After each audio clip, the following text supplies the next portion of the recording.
نواز شریف نے پارلیمانی بورڈ کے انٹرویو کے دوران کس امیدوار کو گارڈز کے ذریعے باہر نکلوایا؟ ناظرین، پاکستان مسلم لیگ نون اس وقت ٹکٹوں کی تقسیم کے حوالے سے ممکنہ امیدواروں کے انٹرویوز میں مصروف ہے۔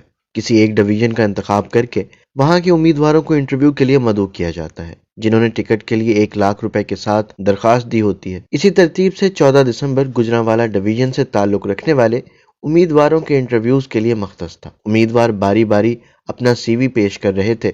کسی نے بتایا کہ وہ 1990 سے مسلم لیگ نون کے ساتھ ہیں، تو کسی نے پارٹی کے ساتھ وابستگی کے باعث روا رکھے گئے جبر کی داستان سنائی۔ تمام امیدواروں کو پارلیمانی بورڈ نے ایک مقررہ وقت تفویض کیا تھا تاکہ وہ اپنا مختصر تعارف کرا سکیں، اور مقررہ وقت کے اختتام پر 1 گھنٹی بجائی جاتی تھی۔ لیگی ذرائع کے مطابق امیدواروں کے انٹرویوز کے دوران گوجرانوالہ ڈویژن سے تعلق رکھنے والے نون لیگی سابق ایم پی اشرف انصاری بھی موجود۔ اپنی باری آنے پر انہوں نے اپنی پارٹی کے ساتھ وابستگی کا احوال بتانے میں 2 منٹ سے زیادہ وقت لیا تو مسلم لیگ پنجاب کے صدر رانا ثناءاللہ بولے، آپ کی بات سن لی ہے، اب آپ بیٹھ جائیں۔ لیکن اشرف انصاری نہ بیٹھے اور اپنی بات کو جاری رکھا۔ دوسری مرتبہ انہیں مریم نواز نے ٹوکا، لیکن اشرف انصاری باز نہ آئے اور مسلسل بولتے رہے۔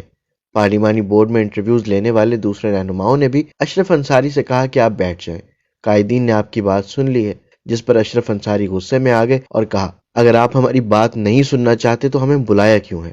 میں نے درخواست دی ہے اور پیسے بھی جمع کروائے ہیں۔ اشرف انصاری کا کہنا تھا کہ حمزہ شہباز کو جب وزارت اعلیٰ کے لیے ووٹ چاہیے تھا تو ہم نون لیگ کے ساتھ کھڑے ہوئے اور مجھ سے وعدہ کیا گیا تھا کہ آئندہ الیکشن میں پارٹی آپ کو ہی ٹکٹ دے گی۔ جس کے بعد نواز شریف نے سابق لیگی ایم پی اشرف انصاری کو مخاطب کرتے ہوئے کہا کہ آپ تو وہی نہیں جو پارٹی چھوڑ کر تحریک انصاف کی حمایت کر رہے تھے، لہٰذا آپ اس میٹنگ سے ہی چلے جائیں۔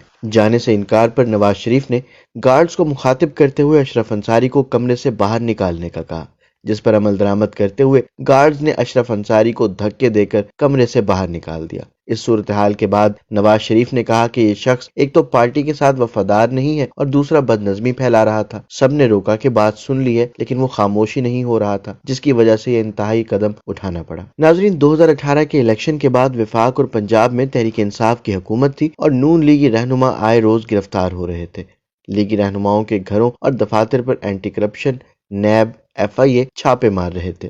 اس دوران نون لیگ کے ٹکٹ پر منتخب ہونے والے 5 اراکین صوبائی اسمبلی نے فارورڈ بلاک بنا کر سابق وزیر اعلیٰ پنجاب عثمان بزدار اور عمران خان کے بیانیے کی حمایت کی۔ مذکورہ فارورڈ بلاک میں شامل ان 5 ایم پیز میں اشرف انصاری کا تعلق گوجرانوالہ سے، جبکہ مولانا غیاث الدین نارووال، نشاط ڈاہا اور فیصل نیازی خانیوال سے اور جلیل شرکپوری کا تعلق شیخو پورہ سے تھا۔ ان ایم پیز نے 2019 کے آخر میں تحریک انصاف کی حمایت شروع کر دی تھی، لیکن جب حمزہ شہباز وزیر اعلیٰ کے امیدوار کے طور پر سامنے آئے تو نون لیگ نے 3 ایم پیز کو منا لیا تھا، جن میں اشرف انصاری، مولانا غیاث الدین اور جلیل شرکپوری نے اپنا ووٹ حمزہ شہباز کو دیا۔ حالانکہ پنجاب میں پی ٹی آئی کے دور حکومت میں یہ اس وقت کے وزیر اعلیٰ پنجاب عثمان بزدار کی حمایت کرتے رہے تھے۔ میڈیا سے بات کرتے ہوئے نارووال سے تعلق رکھنے والے سابق لیگی ایم پی اے مولانا غیاث الدین نے کہا کہ اگر پارٹی نے ٹکٹ نہیں دیا تو وہ آزاد حیثیت سے الیکشن لڑیں گے۔ ان کے مطابق سابق وزیر اعظم شہباز شریف نے انہیں ٹکٹ دینے کا وعدہ کیا تھا، جو لگتا نہیں کہ وہ وفا کریں گے۔